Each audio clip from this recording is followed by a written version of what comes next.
वैसे तो दौलत कमाने के सैकड़ों हजारों तरीके हैं, लेकिन इस दुनिया में आज भी ऐसे मर्द मौजूद हैं जो अपनी कमाई औरतों से करते हैं। पर मेरा शौहर तो ऐसा था जिसने मेरे बांझपन को ही अपनी दौलत का जरिया बना लिया। और ये कैसे हुआ, मेरी कहानी सुनकर आपको खुद समझ आ जाएगी। और इस कहानी के बाद सब औरतों को भी ये मालूम हो जाएगा कि ज़िंदगी में औलाद कितना ज़रूरी है, क्योंकि औलाद के बगैर औरत नामुकम्मल और अधूरी है।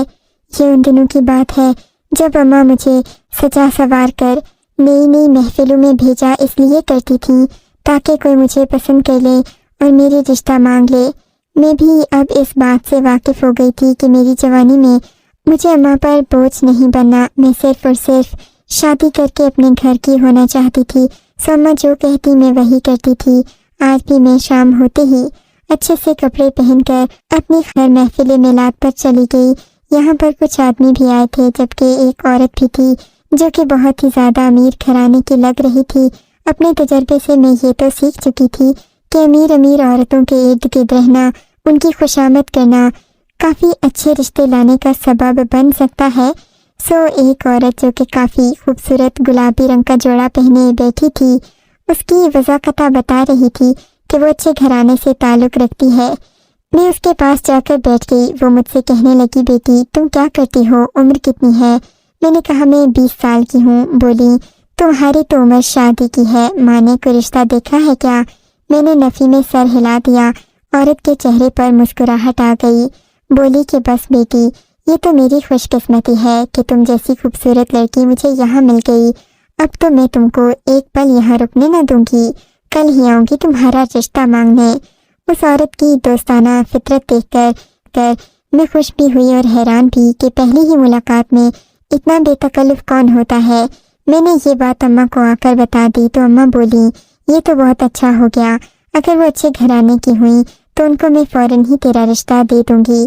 फिर तुझे भी रोज़ रोज़ तैयार होकर इधर उधर नहीं जाना पड़ेगा, बल्कि घर बैठे बिठाए ही तुम्हारी दावतें की जाएंगी। मैं इस बात पर हंस पड़ी। अगले दिन वो औरत वाकई हमारे घर पता पूछती पाछती आ गई। उसने आकर मेरे बारे में अम्मा से कहा। अम्मा ने कहा कि मेरी बेटी पहले ही मुझे ये सब बता चुकी है।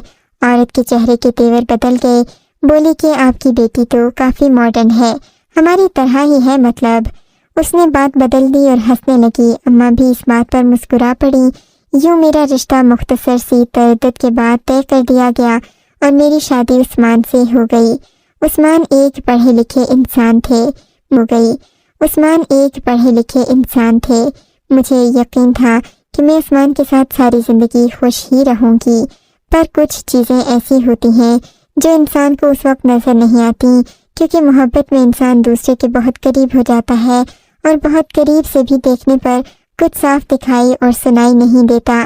शादी की रात मेरे शौहर ने मेरी इतनी तारीफ़ें की कि मैं खुद को आसमान पर उड़ता हुआ महसूस करने लगी। पर अजीब बात तो ये थी कि मेरा शौहर मेरे कमरे में ज़्यादा देर रुका नहीं। बोला कि मैं अपनी अम्मा से बात करने जा रहा हूँ। तुम तो जानती हो आज हमारी शादी की पहली रात है। इसी रात से तो माँओं को डर लगता है कि बेटा हमेशा के लिए बहू का हो जाएगा, फिर उनकी कोई बात नहीं मानेगा। मैंने कहा मुझे कोई एतराज़ नहीं, आप बेशक अम्मा से मिल आए। मैं तो समझी थी कि मेरा शौहर जाएगा, अपनी माँ के पास 2 घड़ी बैठेगा, बात करेगा, फिर वापस आ जाएगा। पर ऐसा रात के 2 बज गए, मेरा शौहर कमरे में नहीं आया। ये सर्दी के दिन थे, ठंडी ठंडी हवा मेरे कमरे में आ रही थी। मैंने सोचा अब अगर वो सितमगर न आया तो मुझे सारी रात कमरे में ठंडी हवा में बैठना पड़ेगा। मैं उठकर दरवाज़ा बंद करने के लिए आगे बढ़ी ही थी कि मुझे दूसरे कमरे से ऊंची ऊंची आवाज़ें आने लगीं। मैंने सोचा कि मैं जाकर देख लेती हूँ, आखिर क्या मौजा है। वैसे भी इस घर में दुल्हन हूँ, अभी तक शौहर कमरे में नहीं आया, इतना तो मेरा हक बनता है। जैसे ही मैंने कदम दूसरी तरफ बढ़ाए तो राहदारी में आवाज़ें मज़ीद ऊंची हो गई थीं।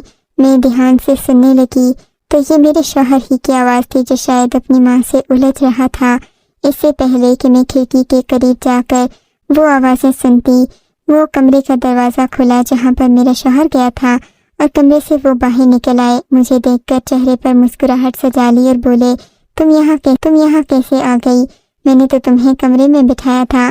जी मगर आपको काफ़ी देर हो गई थी तो मैं डर कर बाहर आ गई। डरने की क्या बात है? तुम इस घर में नई नई आई हो, पर इसका ये मतलब तो नहीं कि ये कोई भूत बंगला है। यहाँ पर कोई नहीं होता सिवाय मेरी माँ के और मेरी बहनों के। मैंने कहा माफ़ कीजिएगा, पर मुझे अजीब लग रहा था। रात के 2 बजे दरवाज़ा खुलकर आप कमरे से बाहर चले गए। बोले कि तुम तो अभी से गिले शिकवे करने लगी हो, खुदा जाने तुम्हारा क्या होगा। ऐसे गिले शिकवे करने वाली औरतों के यहाँ औलाद नहीं होती। अपने शौहर का इतना सख्त रवैया देखकर मैंने चुप रहने में ही आफियत जानी। फिर मैं कमरे में आ गई। मेरे शौहर ने मुझसे मशकूक लहजे में पूछा, तुम्हें बच्चे अच्छे लगते हैं क्या? जी हाँ, बहुत अच्छे लगते हैं, मैंने मुस्कुराकर जवाब दिया था। मैं तो शर्म से लाल पीली हो रही थी। तब मेरे शौहर ने मेरा हाथ पकड़ा और बोला, क्या तुम्हें मुझे खोने से डर नहीं लगता? क्या मतलब? मैंने डर कर पूछा। मतलब यही कि 2-3 साल बाद हमारे बच्चे हो जाएंगे, फिर तुम्हारी शक्ल और सूरत काफ़ी अजीब हो जाएगी। यानी कि तुम एक बीवी की बजाय एक माँ बनकर सोचने लगोगी। फिर क्या होगा तुम्हारा?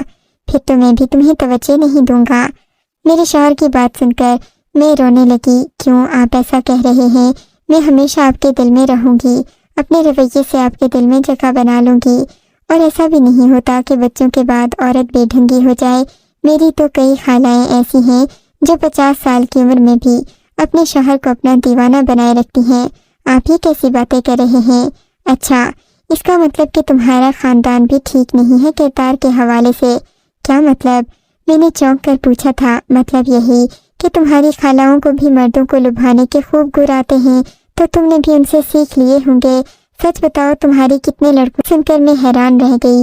मैंने कहा, ऐसी कोई बात नहीं है। शौहर को खुश करना तो इस्लाम में भी इजाज़त है और बल्कि हुक्म भी दिया गया है। मेरे शौहर ने मेरी कोई बात नहीं सुनी और मेरे खानदान पर तंज करने लगे। बहरहाल वक्त गुजर जाता है सो गुजर गया। सुबह हुई तो मेरी नई जिंदगी का आगाज हो चुका था। तभी मुझे मेरी सास ने अपने कमरे में बुला लिया। मैं गई तो वो कुछ फिक्रमंद लग रही थी। कहने लगी, बैठो बेटी, मुझे तुमसे ज़रूरी बात करनी है। और फिर बात करने से पहले इन्होंने कमरे के सारे पर्दे गिरा दिए। मुझे बड़े ध्यान से सुनाने लगी।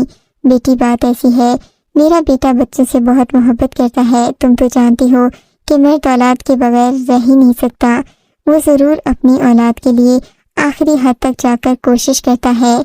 जी माँ जी, मैं समझती हूँ, पर अभी तो शादी को 1 ही दिन हुआ है। अल्लाह औलाद की खुशी भी दे देगा। मेरी बात सुनकर मेरी सास हंस पड़ी। अरे पगली, ऐसे तो थोड़ी ना होता है, हमें औलाद के लिए कोशिश करना पड़ती है। वैसे तो तुम दोनों का रिश्ता हो गया, लेकिन सिर्फ रिश्ते से औलाद नहीं होती। मैं तुम्हें कुछ दुआएं देना चाहती हूँ। वो दवाएं अगर तुम खा लोगी तो तुम्हारे यहाँ औलाद जल्दी पैदा होगी।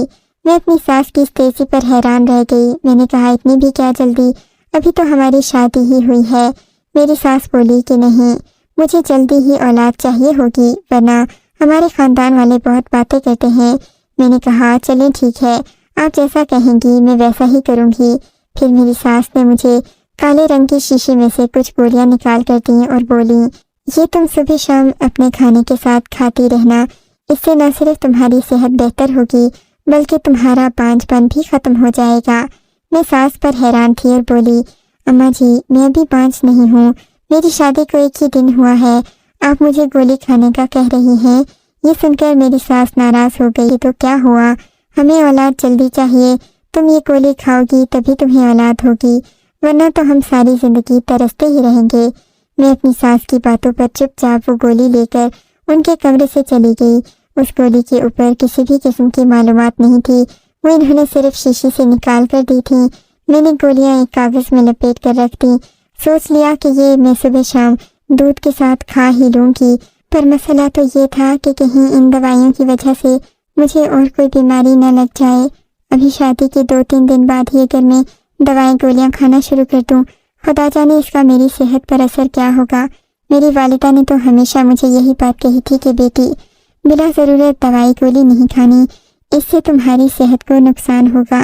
मैंने सोच लिया था कि मैं वालिदा से जाकर इन गोलियों के बारे में पूछूंगी, पर अगले ही दिन एक अजीब वाक़या हो गया। मेरी सास के एक लड़की आ रही है, वो मेरी भांजी है, मुझसे मिलने आएगी। तुम ऐसा करो कि अच्छे से तैयार हो जाओ। तुम्हें तो पता है ना, गांव के लोग कैसी कैसी बातें बनाते हैं। अगर तुमने ऐसा नहीं किया تو یہ لوگ سوچیں گے کہ ہم اپنی بہو کے ساتھ اچھے نہیں ہیں، اور یہ بھی کہ شہری لڑکیاں اپنے بوڑھے ساس سسر کی خدمت نہیں کرتی، ان کی بات نہیں مانتی، ان کی شکر گزار نہیں ہوتی۔ میں نے کہا ٹھیک ہے ماں جی، جیسا آپ کہیں گی میں ویسا ہی کروں گی۔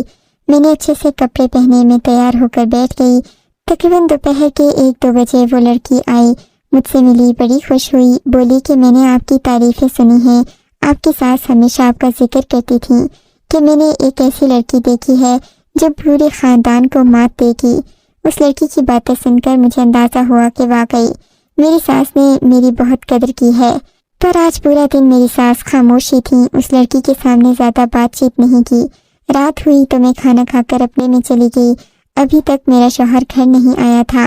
میں کمرے میں سونے کے لیے لیٹی ہی تھی کہ کمرے کے دروازے پر دستک ہوئی۔ میں نے دروازہ کھولا تو سامنے وہی لڑکی جس کا نام آمنہ تھا کھڑی تھی۔ میں نے پوچھا آمنہ، رات کے اس وقت تم یہاں کیسے؟ بولی کہ مجھے خالہ کہہ رہی ہیں کہ میں آپ کے ساتھ سو جاؤں۔ وہ آپ کو پتہ ہے نا کہ مجھے ڈر لگتا ہے، گاؤں سے آئی ہوں، ہم گاؤں کے لوگ بڑے سادے ہوتے ہیں۔ اس لڑکی کی بات سن کر مجھے بہت غصہ آیا۔ بھلا ایک شادی شدہ عورت کے ساتھ رات کو کون آ کر وقت گزارتا ہے؟ مجھے برا بھی لگا، پر پھر میں نے سوچا ایک ہی دن کی تو بات ہے۔ میں نے اس لڑکی کو اپنے کمرے میں سونے کی اجازت دے دی، مگر پھر بھی مجھے رات بھر نیند نہیں آئی۔ نہ جانے کیوں مجھے اس کے ساتھ سوتے ہوئے عجیب سا لگ رہا تھا۔ میں بڑی سمٹ کر لیٹی ہوئی تھی۔ صبح فجر کی اذان ہوئی، میں نے اٹھ کر نماز پڑھی، نفل ادا کیے اور پھر صوفے پر ہی سونے کے لیے لیٹ گئی۔ تھوڑی دیر کے بعد آنکھ کھلی تو وہ لڑکی کمرے سے جا چکی تھی۔ مجھے عجیب سا لگا۔ میں ابھی بھی اپنے شوہر کا انتظار کر رہی تھی، پر وہ کہیں نہیں تھے۔ میں باہر آ گئی، میں نے اپنی ساس سے بات چیت کی اور ان کے ساتھ ناشتہ تیار کرنے لگی۔ اتنے میں وہ لڑکی بھی آ گئی، مجھ سے کہنے لگی بھابھی آپ کو انسانوں سے نفرت ہے کیا؟ میں آپ کے ساتھ بستر پر سوئی تو آپ جا کر صوفے پر لیٹ گئیں، حالانکہ سردیاں ہیں، ایسا بھی نہیں کہ آپ کو گھٹن ہو رہی ہوگی۔ میں نے کہا کہ ایسی بات نہیں، مجھے کسی کے ساتھ سونے کی عادت نہیں ہے، تم تو جانتی ہو نا کہ ہر انسان کی اپنی عادت ہوتی ہے، گاؤں میں بھی تو تم لوگ کھلی چارپائیوں پر الگ الگ سوتے ہوگے۔ اس نے تنزیہ سی ہنسی، میری طرف پھینکی اور وہاں سے چلی گئی۔ کہنے لگی کہ اپنا خیال رکھنا، کہیں تم بھی اکیلی نہ ہو جاؤ اور تمہیں یہ عادت ہمیشہ کے لیے ختم کرنا پڑے۔ مجھے اس کی یہ بات بہت بری لگی اور بہت ہی زیادہ بے سکونی بھی ہوئی، پر میں نے اس لڑکی کو جواب نہیں دیا۔ اب مجھے صرف اپنے شوہر کا انتظار تھا۔ میں نے ساس سے کہا میں کچھ اچھا سا پکانا چاہتی ہوں تاکہ میرا شوہر آ کر کھائے تو مجھ سے خوش ہو جائے۔ میری ساس نے بھی عجیب تیور دکھا کر کہا تمہیں اسے خوش کرنے کی ضرورت نہیں ہے، تم اس کی ماں کے سامنے زیادہ بڑا مت بنو، میں اس کی ماں ہوں، بیٹا میرا ہے، وہ مجھ سے خوش ہو تو اچھا ہے۔ مجھے یہ بات بہت بری لگی۔ بھلا ماں اور بیوی کا کیا مقابلہ؟ ایک مرد کے دل میں بیوی کی محبت الگ قسم کی ہوتی ہے اور ماں کی محبت الگ قسم کی۔ ماں کچھ نہ بھی کرے تو بیٹا اس سے محبت کرتا ہے، اور بیوی کو اپنی محبت ثابت کرنے کے لیے سب کچھ خود کرنا پڑتا ہے، اس کو دکھانا پڑتا ہے کہ وہ واقعی اپنے شوہر سے محبت کرتی ہے۔ بہرحال رات کافی ہو گئی تھی، میرا شوہر آج بھی نہیں آیا تو میں پریشان ہو گئی۔ میں نے اپنی ساس سے پوچھا تو بولی تو نے ہی اس گھر سے بھیجا ہوگا، میرا بیٹا تو کبھی بھی رات کو دیر سے گھر نہیں آتا تھا۔ میں اپنی گولیاں کھا کر سو گئی تھی، رات کافی ہو گئی تھی۔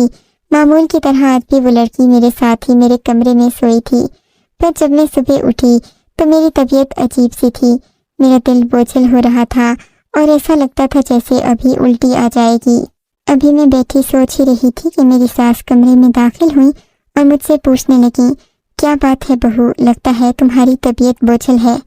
مجھے معلوم ہوا جیسے میری ساس سے پہلے سے جانتی ہوں کہ میری طبیعت خراب ہے۔ میں نے کہا ایسا ہی ہے ماں جی، میری طبیعت واقعی بہت خراب ہے، بتائیں میں کیا کروں؟ بولیں کہ مبارک ہو، لگتا ہے تمہارے ہاں اولاد پیدا ہونے والی ہے۔ یہ سن کر مجھے بھی خوشی ہوئی تھی، پر شوہر کے جانے کا دکھ بھی تھا کہ نہ جانے وہ کہاں ہے، اب تو تنہائی ہی میری ساتھی ہوگی۔ پر ایسا نہیں ہوا، شام تک میرا شوہر بھی آ گیا۔ میری ساس کہنے لگی کہ تم امید سے ہو گئی ہوگی، چلو ڈاکٹر کے پاس چلتے ہیں۔ ہم لوگ ڈاکٹر کے پاس چلے گئے۔ میری ساس نے میرا ٹیسٹ کروایا تو معلوم ہوا کہ میں امید سے نہیں ہوں، بلکہ مجھے معمولی گیس تھی اور یہ کسی غلط چیز کے کھانے سے ہوئی ہے۔ پھر میری ساس بولی کہ چلو گھر چلتے ہیں، हमें काफी देर हो गई। वो काफी ज्यादा उदास थी। हम लोग घर आए। मेरे शौहर का भी मुंह लटका हुआ था। मुझे इस माहौल में यहाँ नहीं रहना था। मैंने अपने शौहर से कहा, आप मुझे मेरे मायके छोड़ आए, मैं कुछ दिन वहाँ रहना चाहती हूँ। बोले कि हाँ ठीक है। वो खुशी खुशी मान गए। अगले ही दिन मुझे मेरे अम्मा अब्बा के घर छोड़कर आ गए। ये शाम का वक्त था। मेरा शौहर मेरे माँ बाप से मिला और काफी बातें भी हुई। मेरे अब्बा ने कहा, बेटे बस तुम मेरी बेटी का ख्याल रखो, मैं कुछ अरसे में अपनी ज्यादातर जायदाद तुम्हारे नाम कर दूंगा। ये बात सुनकर मेरे शौहर की बातें खिल गईं। वो मुझे छोड़कर वापस घर चला गया।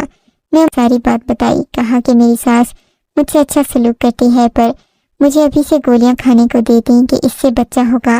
अम्मा बोली, तू पागल तो नहीं हो गई? तू वो गोलियां खाती है जिनका तुझे पता ही नहीं। तेरी सास तो अनपढ़ है, उसे क्या पता कि कौन सी दवाई खानी चाहिए। अम्मा की बातों पर मैं सोच में पड़ गई। असल बात तो यही थी, पर मालूम नहीं कि मेरी सास क्या चाहती थी। वो मुझे क्यों ऐसी दवाएं खाने को दे रही थी जिससे मुझे कोई फायदा नहीं हुआ था, उल्टा मेरी तबीयत बोझल रहती। मेरी सास बोली कि तुम ऐसा करो, जाकर अपने घर से वो दवाएं ले आओ। आज नाजिया ने भी आना है। तुम तो जानती हो कि नाजिया कितनी माहिर डॉक्टर है। वो कभी कभार ही आती है। आज लाजमी जाकर वो गोलियां ले आओ।